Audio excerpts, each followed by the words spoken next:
Bonjour à tous, je suis ravie de vous retrouver pour un nouveau numéro en immersion.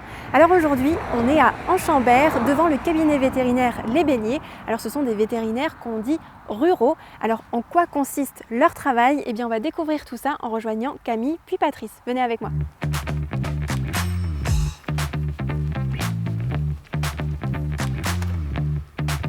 Bonjour. Bonjour, bienvenue au cabinet Les Béliers. Merci beaucoup, je suis ravie d'être ici. Merci d'être venu. Alors ici, on m'a dit que c'était un cabinet vétérinaire rural. Oui. Donc est-ce que vous pouvez m'expliquer un petit peu ce que c'est la différence avec un cabinet vétérinaire classique? Alors, le cabinet vétérinaire rural à dominante rurale va faire plutôt des animaux de rente, donc des gros animaux, des bovins, mais aussi des moutons, des chèvres, des poules, des chevaux et aussi un petit peu de chiens et chats. Mais contrairement au cabinet classique, c'est pas l'activité principale. Ok. Et du coup, comment sont composées un petit peu vos journées? Alors, nos journées, déjà, on est deux à travailler, donc Patrice, mon collègue et moi-même. La journée est faite qu'il y a toujours une personne disponible pour les urgences, que ce soit une urgence pour un gros animal ou pour un chien ou pour un chat. Et l'autre est en rendez-vous, donc ça peut être des vaccinations, des séquences de prise de sang sur des animaux. Voilà. Donc il y a une personne qui ne sera pas dérangée, qui peut faire son travail sans être perturbée, et l'autre qui des fois n'a pas de travail parce qu'elle attend les coups de téléphone et qui des fois, la plupart du temps quand même, va faire les visites au fur et à mesure que les éleveurs appellent ou qu'il y ait des soucis qui se passent. Alors aujourd'hui, je sais qu'il y a beaucoup de rendez-vous et notamment dans des fermes du secteur. Donc on va vous suivre un petit peu pour découvrir tout ça avec vous et les coulisses de votre métier. Avec plaisir. C'est parti.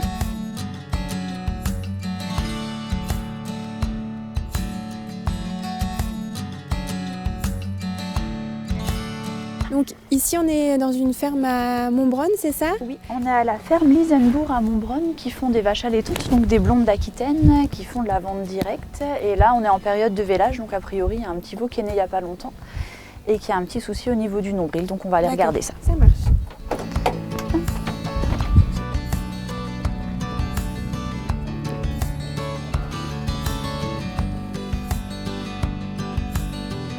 Les vaches, quand elles viennent de véler, elles ne sont pas toujours très faciles, elles protègent le veau, donc voilà, il faut faire attention, il faut prendre des précautions. Donc c'est pour ça que là, vaut mieux là, on va sortir le veau ouais, pour pas s'en occuper avec la vache. Il est né quand? Cette nuit.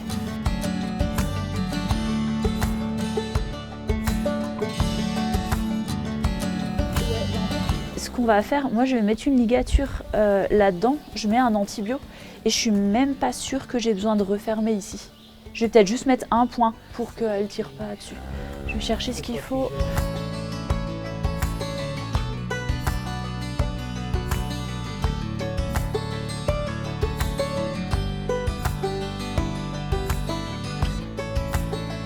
Du coup, je lui fais juste une injection d'antibio dans le cordon. Et après, normalement, ça va aller. Il faudra juste surveiller que ça ne devienne pas trop gros. Tu vois, tu les ressors pas si? Non, il va rester. Donc là, je fais l'ordonnance. Ok. Pour chaque traitement fait sur un animal, il faut marquer le nom de l'animal, le délai d'attente pour la traçabilité de la viande après. D'accord.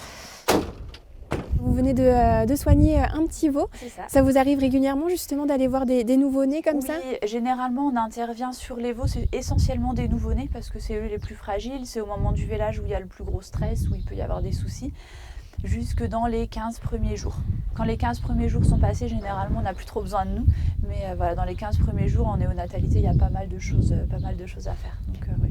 Et donc là c'était une urgence, j'imagine qu'il vous a appelé. C'était relativement urgent, pas à la minute, il m'a appelé ce matin, il devait être 8h15. Ça reste urgent parce que le cordon est complètement sorti et que si la vache continue à lécher, après si les intestins sortent, là ça peut être vraiment plus ennuyeux. Donc c'est une urgence dans l'heure ou dans les 2 heures. D'accord. Voilà, max dans la demi-journée. Ça marche. Donc là c'est parti pour le prochain rendez-vous, là, c'est ça? parti pour le prochain rendez-vous, on va aller faire des échographies. On se rejoint là sur place.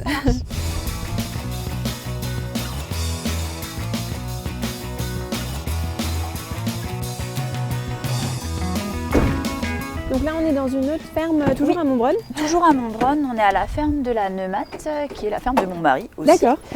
Ça tombe bien. Et on va faire des échographies sur des vaches qui ont été échographiées déjà gestantes, mais qui ont eu des comportements de chaleur. Donc il y a un doute de est-ce qu'elles auraient avorté, sachant qu'on a eu un avortement il n'y a pas très longtemps. D'accord. Donc on va simplement vérifier qu'elles n'aient pas avorté. Et on va aussi faire des injections de vitamines à des vaches qui vont être taries, donc qui vont véler d'ici 2 mois, pour que le veau soit bien dynamique à la naissance. D'accord.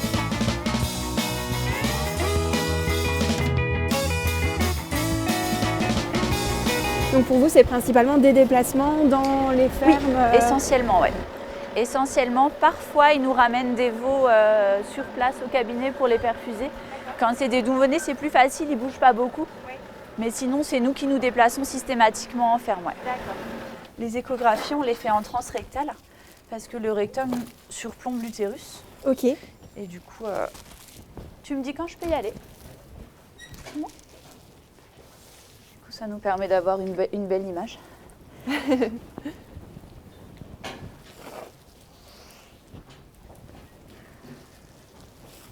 Elle est toujours pleine. Là, on voit les cotylédons sur l'écho. Attends, je te dis si... Donc là, le veau est trop gros pour qu'on voit le veau lui-même. On voit le placenta et le liquide. D'accord. Si, là, j'ai un petit morceau de veau. Là, ouais, il est vivant, il gigote. Et effectivement, on est à 4-5 mois, ouais.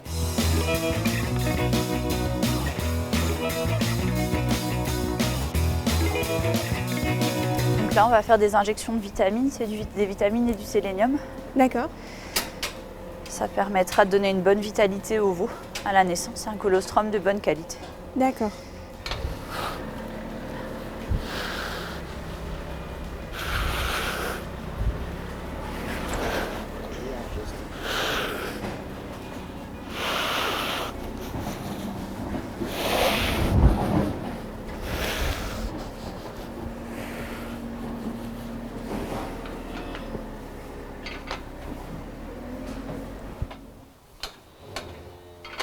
Donc ça reste des grosses bêtes et ça reste quand même relativement dangereux.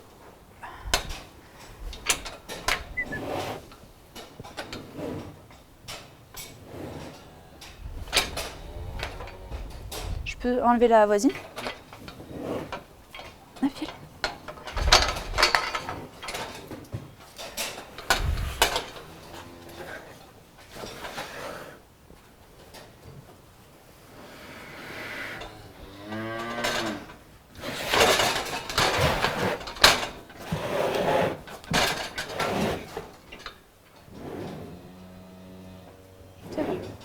Camille, on voit, vous allez vraiment à la rencontre surtout des agriculteurs, etc., moins en cabinet. Essentiellement, oui. Et pourquoi vous avez voulu faire justement ce choix en tant que vétérinaire Alors moi, je ne suis pas du tout issue du milieu agricole et ça a été une révélation. J'ai fait des stages de 3e comme tous les collégiens.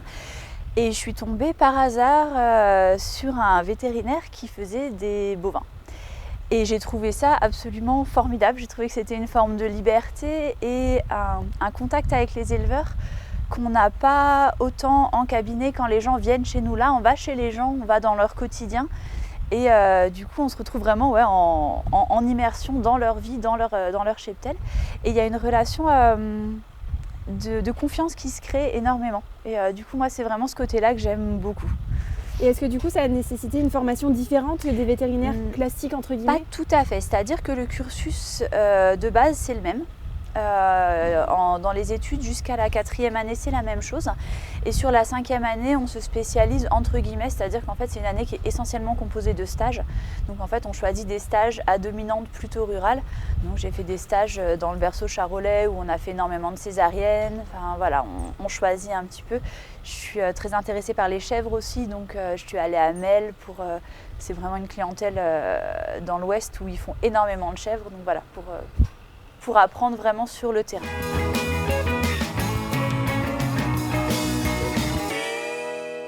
Comme on se déplace, on a besoin d'avoir tout sous la main. Donc ça, c'est des meubles qui sont conçus exprès. Les portes, elles ne s'ouvrent pas. Parce que sinon, quand on freine, il y a tout qui s'ouvre. Donc on a un petit tiroir où on a les ordonnances. Et après, donc chacun trie comme il veut. Moi, j'ai trié le tiroir là, où j'ai mes antibiotiques, donc en grand conditionnement, en petit conditionnement et mes anti-inflammatoires. D'accord. Donc on a à la fois des paquets complets, enfin des boîtes non entamées qu'on peut laisser aux éleveurs et des entamés où on peut faire juste le traitement d'un animal. Les tubes pour les prises de sang, les aiguilles, les compresses, le crayon à marquer, des petits pots pour faire des prélèvements de lait stériles si on doit faire des bactériologies sur le lait, des cathéters pour perfuser les veaux.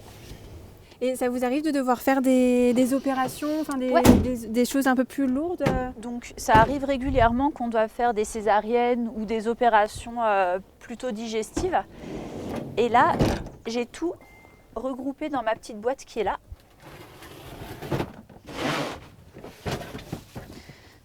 Donc là, elle a un peu servi ce matin, donc elle n'est pas rangée et pas propre. Mais du coup, dans la boîte qui est là, j'ai à la fois le fil, les anesthésiques, les antibiotiques et tout ce qu'il faut comme matériel pour opérer. D'accord. Donc ça, vous là, faites aussi directement sur place? Directement sur ferme et après, on renettoie le matériel. Là, en rentrant tout à l'heure, je nettoierai la boîte complètement.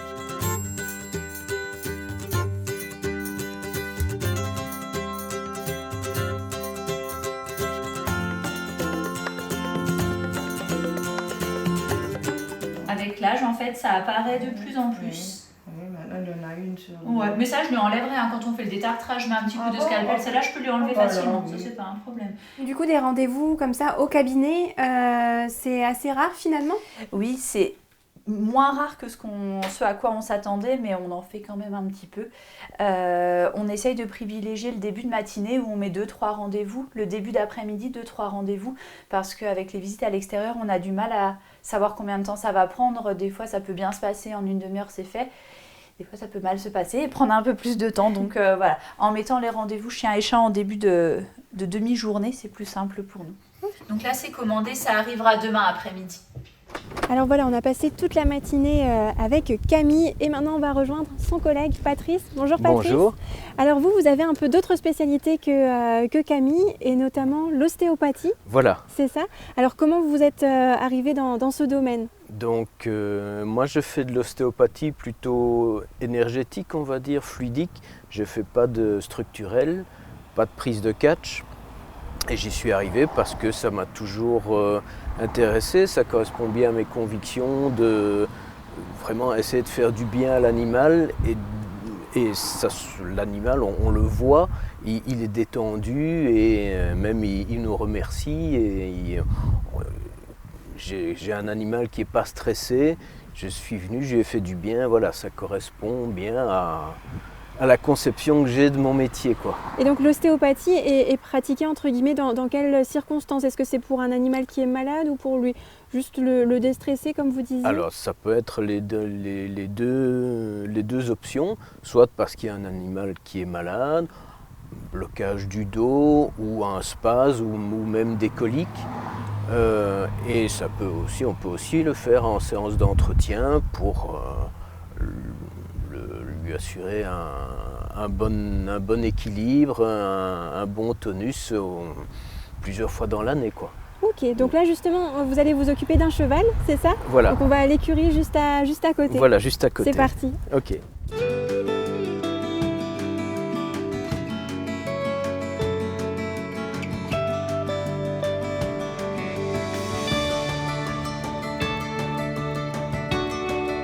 Donc là je vais commencer le soin. Donc ce sont une série de vibrations de la peau. On imprime une série de vibrations de la peau sur des points précis. En principe, une fois que l'animal a compris que ce qui se passe, il apprécie, il se détend et quand je viens avec ma casquette d'ostéo, ça se passe en général toujours bien. Oui. Quand j'ai la casquette de veto, c'est pas toujours le cas. C'est différent. Quand il voit la seringue ou Oui. l'aiguille, voilà. Si vous avez déjà fait des soins, massage aux pierres chaudes, des choses comme ça, le cheval se sent exactement dans la même situation que pour nos massages à nous. D'accord. Que si on était étendu sur une table avec une serviette confortable, voilà, pour le cheval, il se sent exactement dans la même situation.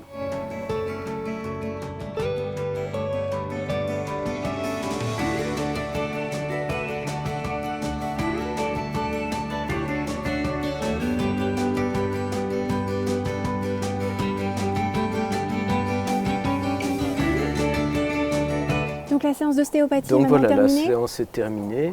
Là, on va aller dans une autre écurie pour vacciner un cheval, faire un rappel de vaccin. Donc là, je vais, comme on a dit tout à l'heure, je vais changer de casquette.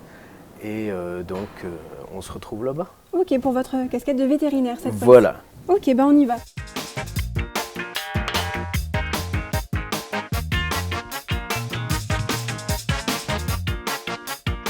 Là, on est toujours dans une écurie, mais cette fois à Sarreguemines, Voilà, c'est là, ça? on est à Sarreguemines. Donc, vous avez vu qu'il faut faire une partie de notre boulot, c'est beaucoup de déplacements. Oui, parce que justement, vous couvrez quel territoire Voilà, on couvre d'Enchambert un rayon de 25 km autour d'Enchambert. D'accord, donc parfois beaucoup de Voilà. déplacements Donc aussi. parfois beaucoup de déplacements.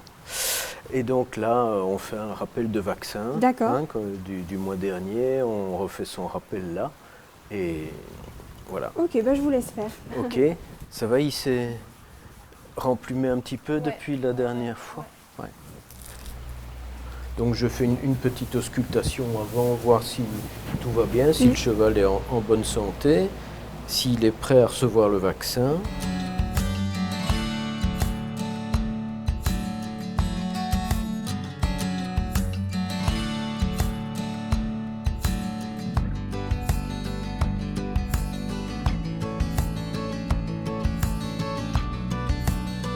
En tout cas, je vous remercie, vous et Camille, de nous Merci avoir à accueillis vous. toute cette journée. C'était vraiment très enrichissant de voir tout l'étendue de votre travail finalement, Voilà, d'avoir pu vous suivre tout au long de la journée. Donc un grand merci à vous de nous avoir c'est accueillis moi. et nous avoir fait découvrir l'envers de votre métier. Ok.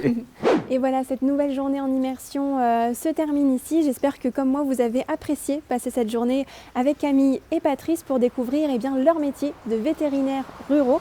On a pu voir plein de choses aujourd'hui, c'était très enrichissant. Et quant à moi, je vous dis à très bientôt pour un nouveau numéro d'En Immersion.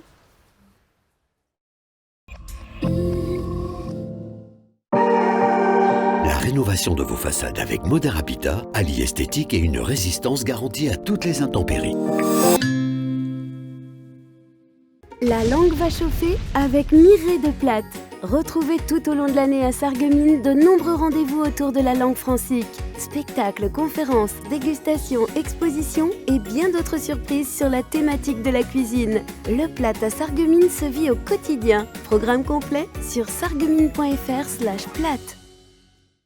Bricoman, la qualité pro pour vos chantiers. Plus de 200 marques référentes dans le bâtiment. 20 000 produits indispensables de la construction et de la rénovation. Disponibles immédiatement en libre service, en retrait 2 heures ou en livraison. Chez Bricoman, vous pouvez compter sur des équipes compétentes et proches de vous pour accompagner tous vos chantiers. La saison culturelle bat son plein au Pays de Beach. Rendez-vous le vendredi 12 mai pour découvrir un spectacle familial, le conte initiatique et humaniste revisité, Le Petit Prince. Et si les créateurs italiens influençaient l'aménagement de votre maison? Cuisine, salle de bain, carrelage, Cesa au centre de la Rotonde à Sarreguemines vous propose un vaste choix et un excellent rapport qualité-prix. Le métier d'animateur périscolaire, pour moi, il consiste à mettre en sécurité les enfants, d'accompagner l'enfant dans une autonomie. Chez Franca, on a une belle structure. Les valeurs qui me plaisent le plus ici, du coup, c'est l'échange, le partage, le respect. Vous aussi, devenez animatrice ou animateur chez les Franca. Retrouvez votre programme avec le Crédit Mutuel, partenaire des grands événements de votre région. Une banque qui appartient à ses clients, ça change tout.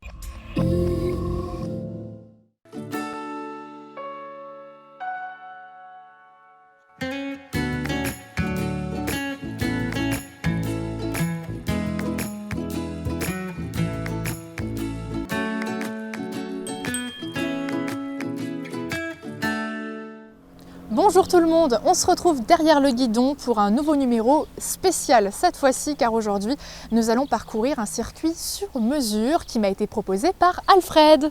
Bonjour Alfred. Bonjour.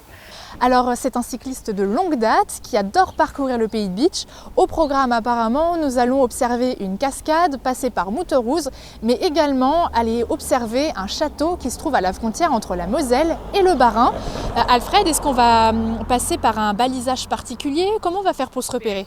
Non, c'est pas un balisage, c'est un circuit que moi je fais d'habitude, quoi. Donc en fait, moi je te suis. D'accord. Et ben, je crois que c'est le circuit le plus simple. Il faudra juste pas que je te perde. En tout cas, la première étape n'est pas très loin. On va pas beaucoup pédaler puisque ça se trouve à Lemberg. C'est parti.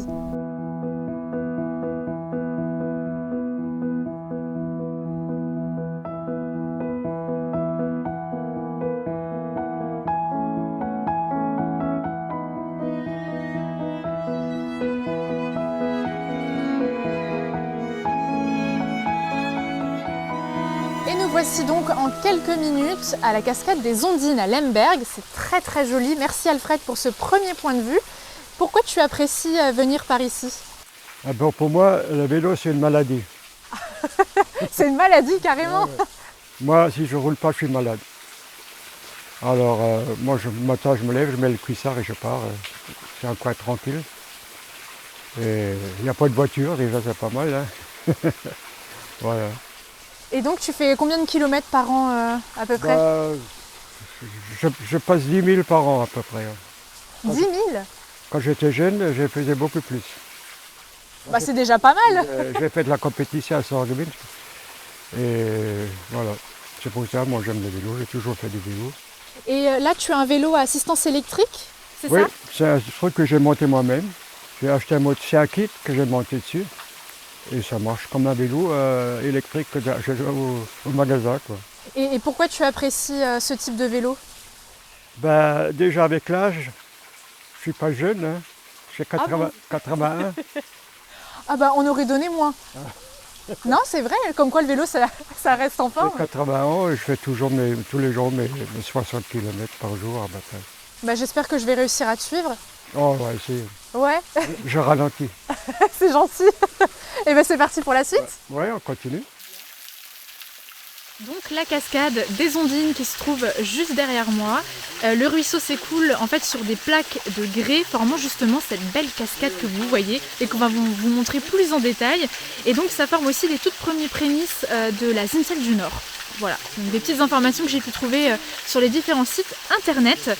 Sachez que nous, on a accédé à cette cascade par le village. Vous pouvez aussi y accéder à partir du chalet du Club Vosgien. Je vous invite d'ailleurs à les contacter si vous souhaitez randonner sur le secteur en très bonne compagnie. On leur doit énormément de travail de balisage sur le Pays de Bitche notamment. Alors Alfred, tu me disais que c'était la partie la plus difficile. Oui, celle-là, oui. Parce qu'il y a des cailloux, c'est ça? Il y a des cailloux et des branches là, et tout ça. Et avec ces pneus dans le sable, ça ne tient pas, ça glisse. C'est clair. Mieux descendre à pied. Ouais. Mais nous, on l'a fait à vélo.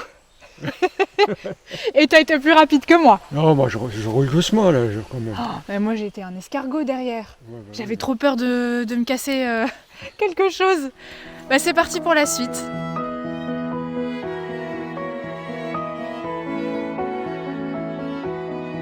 C'est un rocher celtique. Moi je passe sur mon lit, j'ai jamais vu ça. Ah ouais?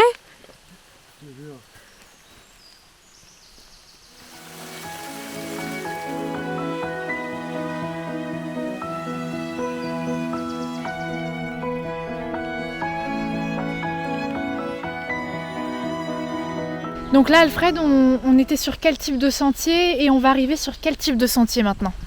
Ben là on est sur la route qui va sur Mouterhouse, qui descend de Lemberg qui va sur Mouterhouse.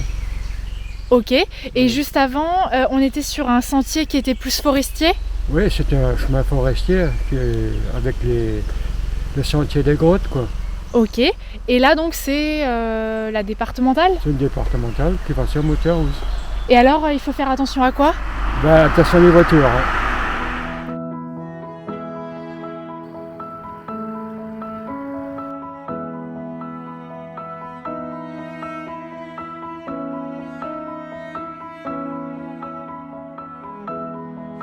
On profite d'une petite pause avec Alfred pour rester près de cette petite étang. C'est le moment pour moi de vous dire qu'on arrive tout proche de Mouterhouse. D'ailleurs, si vous avez envie d'en profiter sur ce territoire-là, sachez que vous pouvez passer par la forêt domaniale de Mouterhouse, près de 5000 hectares de pins, de chênes, de hêtres, un havre de paix et de biodiversité bien sûr, où il n'est pas rare de croiser quelques animaux si vous ne faites pas trop de bruit.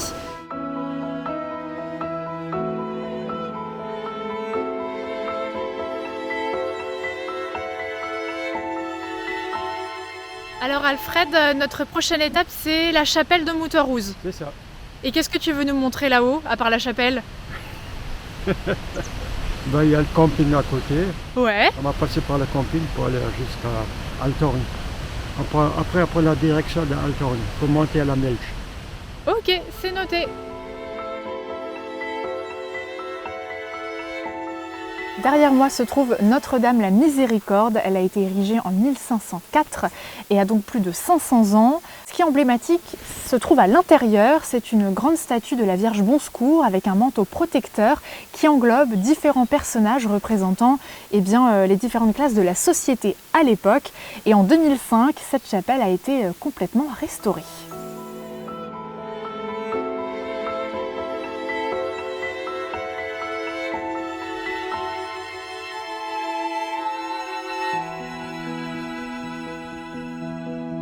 Donc là, Alfred, on est à mi-parcours. On va continuer là dans quelques instants.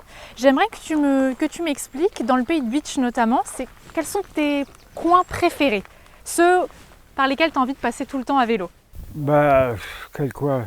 C'est tout autour de Bitche que c'est mon coin, quoi. C'est mon jardin, si tu veux, comme ça. C'est ton jardin, carrément? C'est carrément mon jardin. Et est-ce qu'il y a des petits endroits cachés? Par exemple, là, il y a une petite source. C'est une source qui est très connue? Ah oui, oui, oui. C'est là qu'on fait le plat avec le bidon quand on passe par ici. D'accord. On remplit le bidon là. Ben, tous les bitchois viennent chercher là. C'est vrai? Oui, parce que c'est gratuit. On ne paye pas. Mais est-ce qu'il y aura assez d'eau encore dans quelques années? Ah, j'espère. Hein. Ouais, ça coule toujours là. C'est là la source en fait? Oui, oui. C'est, à ce qui paraît, cette eau-là, c'est la même flotte que la Celtic qu'ils ont mis en bouteille. En Niederbronn. Ok. Et donc c'est particulier? Qu'est-ce qu'il y a de particulier avec cette eau?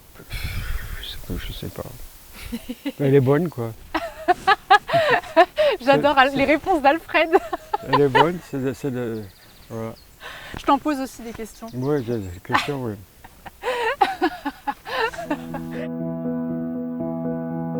Merci beaucoup Alfred pour toutes tes petites réponses. De mon côté, je vous laisse avec notre spécialiste du jour pour la pastille Bon Conseil.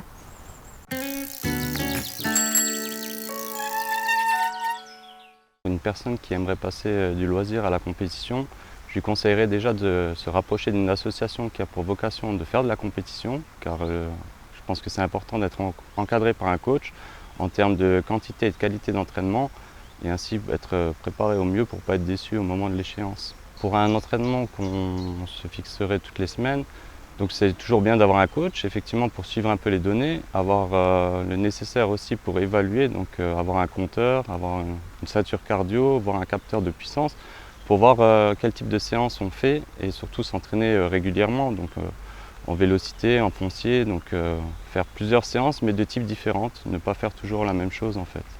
Alors l'idéal pour démarrer la compétition, je pense que ce serait de démarrer une compétition par relais. Donc par exemple les 6 heures de Mringen de Laetitia, on peut la citer parce que c'est à but associatif. Et là en fait on est sur un petit parcours pendant 6 heures où on se passe un relais par équipe. Et donc ça permet déjà d'avoir un avant-goût de la compétition et de voir si on accroche avec ce type de pratique.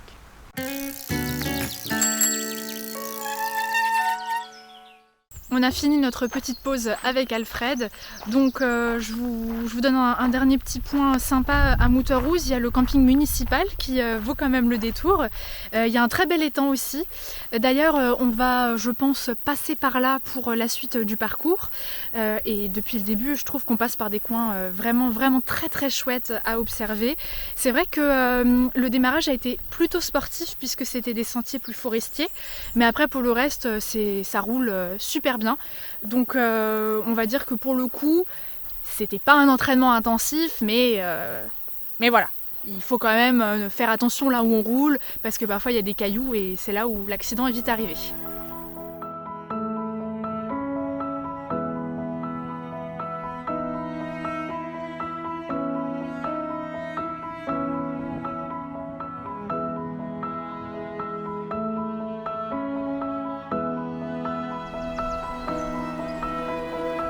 Ça monte, ça monte, ça monte.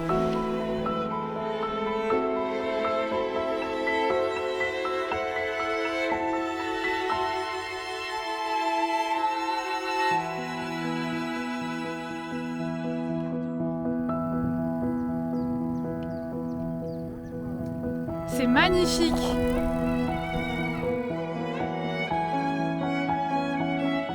Et donc là, je crois qu'on a encore 3-4 km maximum avant d'aller à Reipertswiller, qui était l'un de nos points de chute avant d'arriver à notre dernière destination.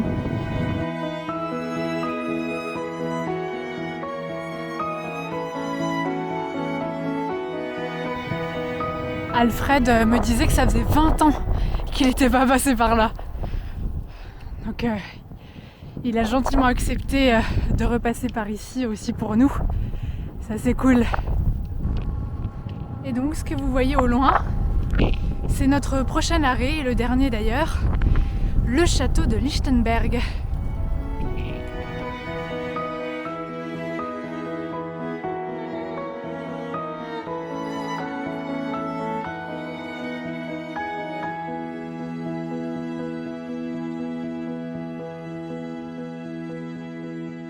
Nous voici donc maintenant au château de Lichtenberg. La fin du parcours a été ardue, donc les mollets ont pris cher.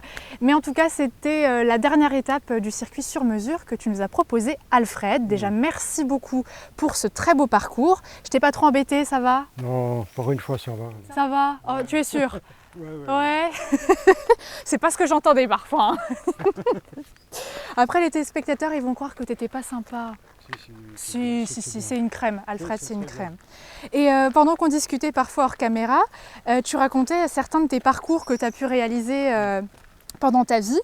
Et il y en a un qui m'a tout particulièrement intriguée, c'était celui Beach, Cannes ou Nice, c'est ça? Cannes. Ouais.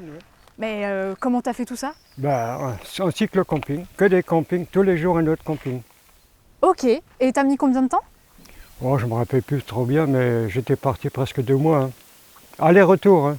Descendre toute la côte et retour. Et pourquoi tu as décidé finalement de faire ça? Parce alors? que moi j'aime bien être comme ça, c'est tout. Ouais. Moi j'aime bien le vélo, vous savez. Il n'est pas compliqué, Alfred. Et le camping, pareil, j'aime bien faire du camping. Super. Et alors tout le monde peut le faire ça ou pas? Il faut un peu d'entraînement quand même. Hein. Ouais. Sinon les fesses. Ouais. C'est les fesses, ça chauffe et après 100 km ça brûle. Mais en tout cas, tu es fier de toi de l'avoir fait? Ah oui. Maintenant je suis trop vieux pour le faire, mais moi j'aimerais bien. Peut-être d'autres parcours en tout cas. Je te remercie beaucoup Alfred d'avoir passé cette journée avec nous. Ouais, j'ai bien aimé. Ouais, j'étais un peu tout le temps derrière mais... Non, c'était vraiment bien. Ouais, moi ça m'a permis de voir des endroits, je pense, par lesquels je ne serais jamais passée. Par peur de me perdre. Donc c'est quand même bien d'être avec des connaisseurs. Est-ce qu'au cyclo-club dont tu fais partie, et je ne sais plus combien il y a de membres dedans, mais est-ce que vous proposez des sorties comme ça? Oui, enfin des sorties en club, ouais. Les dimanches, je vais dans des clubs, on fait des sorties en club le dimanche. Et c'est peut-être l'occasion de vous inscrire à un club et de profiter de l'expérience et de la sagesse d'Alfred par exemple. Ouais, voilà. Merci beaucoup en tout cas. Et puis je te laisse repartir à tes occupations. Merci.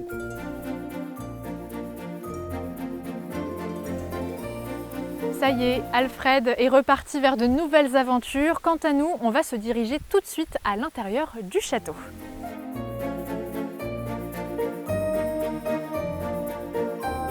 Alors ici, ce qui est bien, c'est que vous pouvez déjà observer le patrimoine extérieur, mais vous avez aussi tout ce qui se passe à l'intérieur, notamment des animations culturelles comme du théâtre, des spectacles, mais aussi des expositions. D'ailleurs, jusqu'au 30 octobre, vous avez la possibilité d'observer l'exposition de briques Lego, 100% Lego, qui retrace l'histoire du château avec près de 200 000 pièces.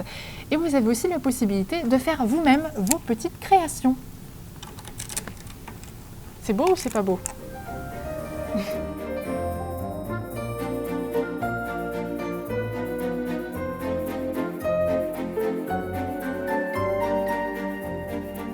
Et pour en apprendre davantage sur ce site, je me trouve maintenant avec Gaëlle, qui est donc animatrice du patrimoine. Bonjour à toi. Bonjour. Alors je voulais te demander d'abord dans un premier temps, quelle est l'histoire de ce site?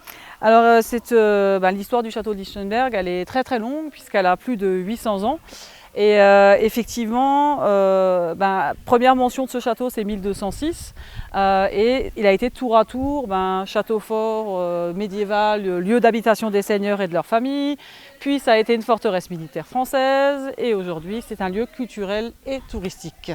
Et au niveau de son histoire plus récente, parce qu'on a pu le voir, il y a des parties modernes qui se sont intégrées. Oui, effectivement, sa vie actuelle de lieu culturel et touristique, effectivement, il y a les rajouts contemporains en fait, depuis les années 90. En fait, il faut savoir que le 9 août 1870, la forteresse militaire française est attaquée par les Prussiens. Et en quelques heures, la forteresse est complètement détruite et incendiée. Elle va passer une grande partie du XXe siècle en ruine. Et c'est depuis les années 90, donc il y a eu un concours d'architecture européen qui a été lancé. Et c'est un architecte italien, Andrea Bruno, et un autre français, son collègue, Jean-Pierre Lobal, qui ont remporté ce concours. Et donc l'idée, c'est effectivement de restaurer l'ensemble du site pour stabiliser les ruines. Et en fait, les parties contemporaines sont venues se glisser dans les parties en ruine, en fait. Donc ça fait... et du coup... Il faut savoir aussi que c'est réversible, puisqu'on ne sait pas exactement comment étaient les châteaux au Moyen-Âge, donc du coup on a une architecture complètement différente. Aujourd'hui, il n'y a pas besoin d'être avec moi pour savoir ce qui est d'origine et ce qui a été rajouté. Et donc, tu l'as dit il y a quelques instants, c'est aussi un lieu donc culturel où il y a des animations. De quel type par exemple? Et cet été, que va-t-il se passer ici? Oui, du coup, toutes ces nouvelles parties contemporaines permettent d'abriter justement des manifestations et des animations qu'on propose tout au long de l'année. Alors cet été, on va avoir des visites flash, donc les mardis et les jeudis. Donc l'idée de la visite flash, c'est que c'est une visite qui est courte. Et j'ai une petite boîte avec plein de petits sujets, les chauves-souris, l'architecture contemporaine, les seigneurs, enfin voilà, c'est un peu la visite surprise, on va dire. Et on a effectivement au mois d'août aussi un concert off du festival de jazz et également une animation des ateliers avec l'association Fanabric, puisqu'on a toujours l'exposition Lego qui est en place au château. Et jusqu'au 30 octobre, en tout cas vers la fin de l'année. Oui, effectivement, on va avoir Halloween qui revient cette année et une nouveauté aussi cette année, c'est qu'on propose des animations les week-ends avant Noël en fait, les 4 week-ends avant Noël, donc on va avoir des animations, des festivités, donc le château sera, voilà, ça c'est une grande nouveauté, ouvert en décembre. En tout cas, nos téléspectateurs auront donc du choix. Est-ce que tu veux bien me faire justement une petite visite flash et qu'on fasse le tour de ce grand bâtiment? Oui, oui, oui. On y va alors.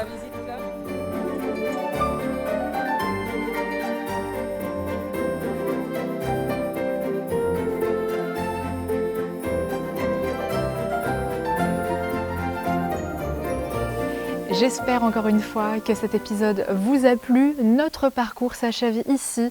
Je remercie encore 1000 fois Alfred de nous avoir épaulés sur ce circuit sur mesure qu'il nous a proposé dans l'entièreté et qu'on a eu grand plaisir à suivre.